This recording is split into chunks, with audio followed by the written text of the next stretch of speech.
Masaya pala dito.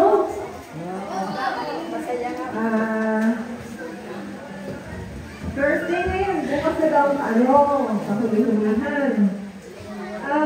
Dahil bandang huli na tayo, tatanungin ko, ano ba ang health? Ano ba yan sa Tagalog?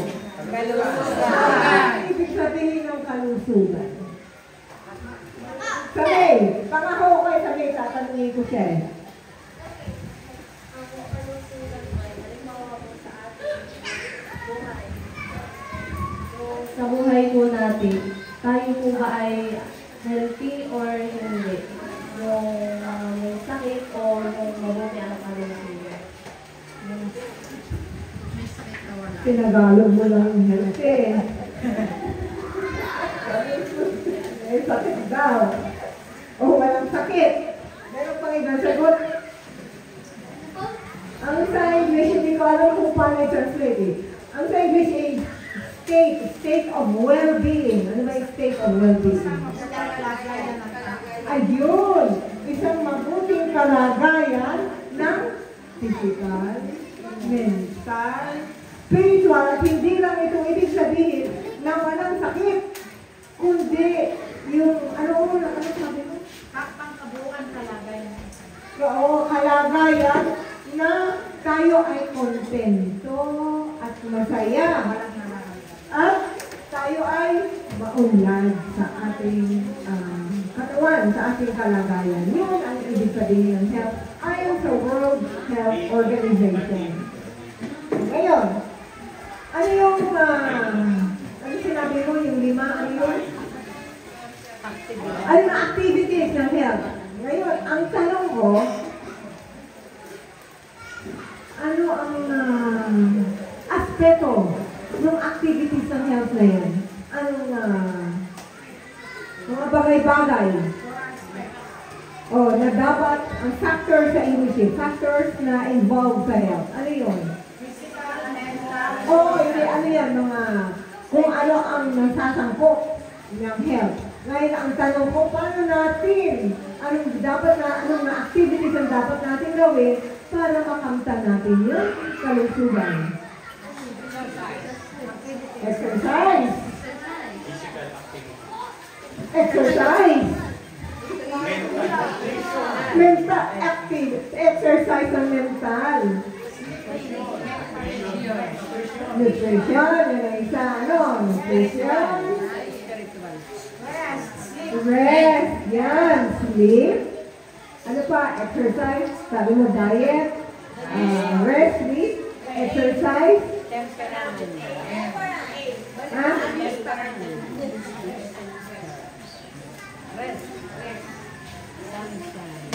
Marami alam niyo yun. Ang isang binabanggit dyan ay posture. Ang ating pagtindig o pag-upo. Importante lalo ito sa mga nagtatrabaho na nasa computer. Pag tayo ay nurse, kung paano ang posture natin, pag tayo ay nakakaga ng pasyente, nilalakad natin, dapat ma-maintain natin yan para sa ating kalusugan. At ang dalawang bagay pa na pinanggit tungkol din sa kalusugan na yan ay iwasan ang alcohol, stress din. Alcohol at tabako. Yan, smoking. Yan ano? Ngayon, alam ko na pag-aralan nila yung mga 5 bagay ngayon. Tayo ngayon, ang aking gusto talakayin ay ang tungkol sa sleep, pagtulog. Bakit natin kailangan ng pagtulog? Para maging malusog. Ano bang ginagawa natin? Pahinga. Yun nga. Sleep. Tama. Bakit kailangan natin ang pahinga? Yan, ang isang bagay, ang ating katawan, pag tayo parang para tayong lobat. Yun sa definition, lobat na tayo, habang tayo nag-i-sleep, doon tayo nare-recharge at binibigyan ulit ng lakas pag-gising natin. Paano tayo natutulog?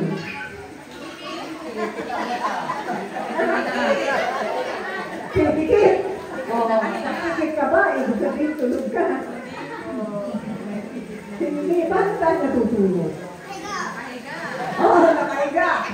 Ay, si brother to, kahit nakasiupo yan, nakakatulog. So, si Ate Emma.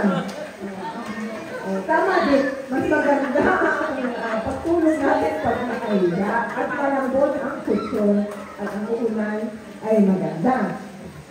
Ngayon, tayo ay tunay yung sinabi sa Psalm ni David na we are, sabi niya, pupurihin ko ikaw, Panginoon, dahil we are marvelously made. Talagang kung saan tayo inikha ng Diyos. Ang ating katawan ay may tinatawag niya na orasan, internal clock. Tayo, pag ang ating brain, pag nagdidilim na, nawawala na, hindi ito ilaw na rita, pag nawawala na yung araw, nagre-release ang ating katawan ng tinatawag hormone na tinatawag na melatonin. At yun ay tayo ay nakakasig. Pag sikat naman ang araw, sumisikat ang araw, bakit tayo nagigising? Tama ng tulog. O, yung iba nga, dahil tayo naman ay meron dalawa yun na nagre-release sa gabi, melatonin para tayo ay sakin at tayo makatulog. At sa araw ng pagsikat ng araw, meron nagre-release ang katawan natin na tinatawag na cortisol. Yan. Cortisol, yun na nagpapa-gising sa ating isipan. At saka, meron tayong tinatawag na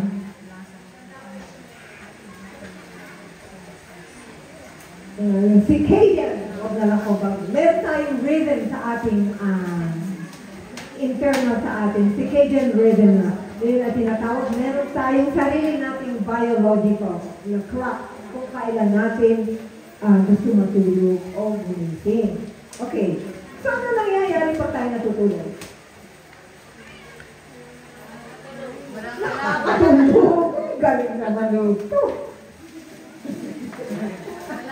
Pag tayo nakakatulog, anong ginagawa natin?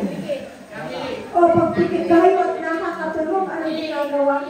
Nahilit, tayo nahilit, nakakatulog at pikit, anong ginagawa natin? Wala. Walang alam. Walang alam. Anong kondisyon ng ating katawan? Parang patay. Okay. Merong 4 stages ng ating pagkakatulog.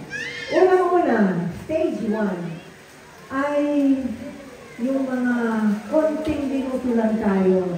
Yung medyo tayo between yung medyo gising pa at medyo nakakatulog na. Yun ang stage 1 na tinatawag natin. At medyo nagre-relax na ang ating mga muscle at medyo nag-slow down ang ating paghinga at ang ating heartbeat. Meron naman stage 2. At yun din ay mas malalim. Dito na tayo nagtutulong ng laway. Ayan. At mas malalim pa. Yung pagtulog na yun at patuloy ng ating heart rate at ang breathing ay bumabagal at ang bumabagal. Ngayon, stage 3, yun ang pinaka-importante sa ating pagbibigay ng pag-recharge sa ating yung battery. Doon sa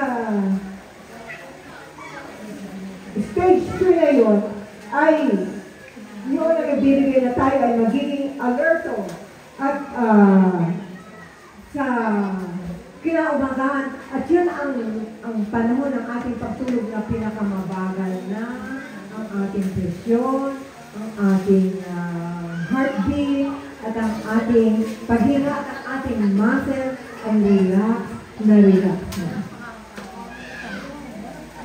At ang ating, alam niyo ba, pag tayo natutulog, ang ating mata ay tumitigil. Pag umpisa pa ng mata ang ating natutulog, sa nakapikit tayo pero ang ating mata ay gumagalaw. Yun.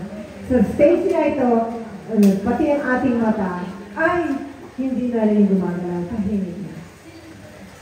Ang huling stage, ang tinatawag natin na REM, Rapid Eye Movement, REM.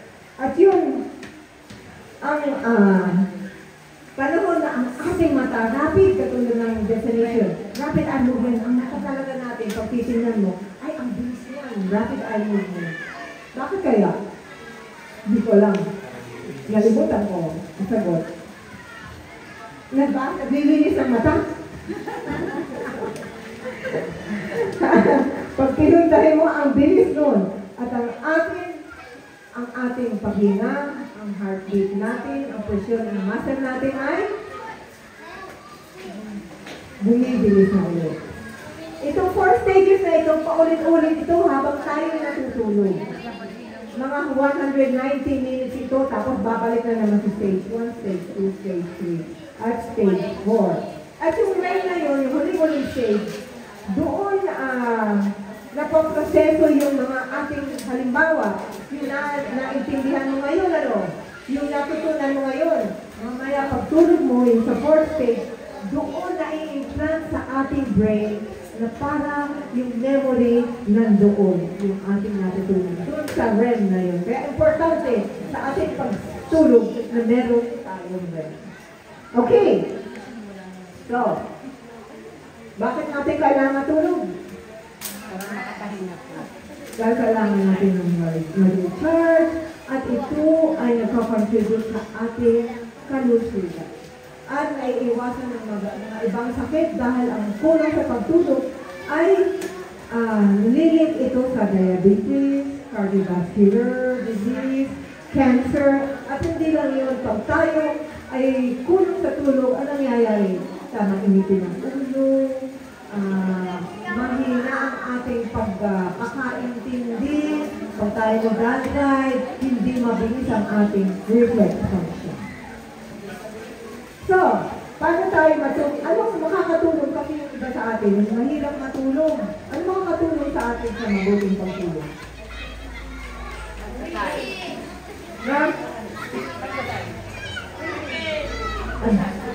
Masaad.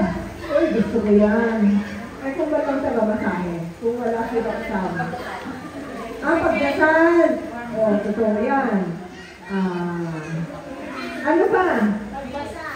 Pumikit. Magbasa. Una-una, dapat meron tayong schedule ng pagtulog at regular na schedule natin. Para yun ang nalilmaintain natin araw-araw. At dapat ang ating temperature sa ating kwarto hindi malamig. Hindi malamig. Tama lang sa ating katawan. At ang ating environment ay maayos. Sa bagay, tayong Pilipino, okay lang na walang kutsyon. Ano na rin, komportable tayo kahit nasa papan. Okay. At saka yung ilaw, kung pwedeng madilim. At talagang mahindi ang tulog natin. At ano pa? Anong ginagawa natin bago matulog?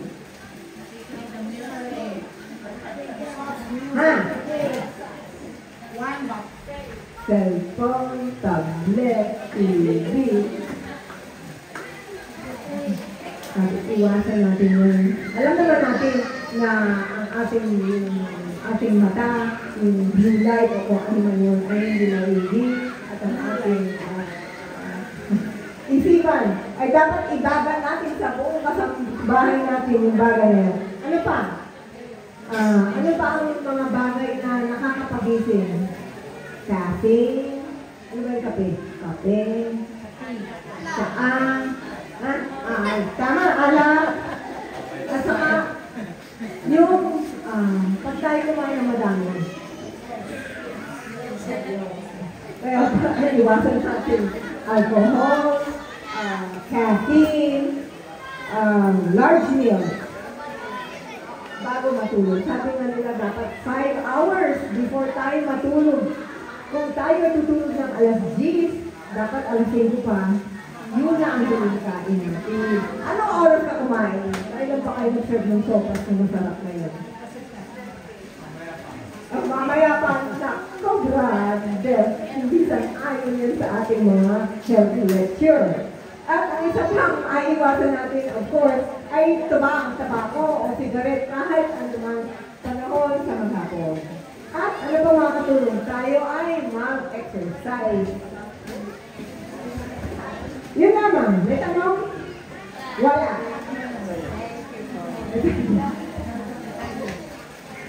May tanong, wala akong sagot. Kailan po nangyayari yung repair po ng cells, ng mga rejuvenation? At saan yung mali? Sa REM ba o sa stage 2 ng sleep?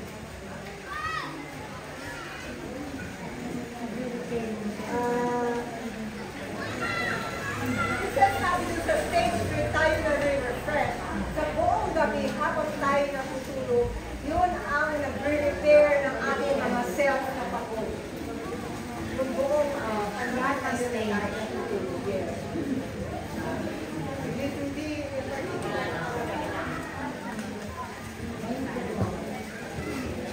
Salamat po ng marami sa pagkakataon.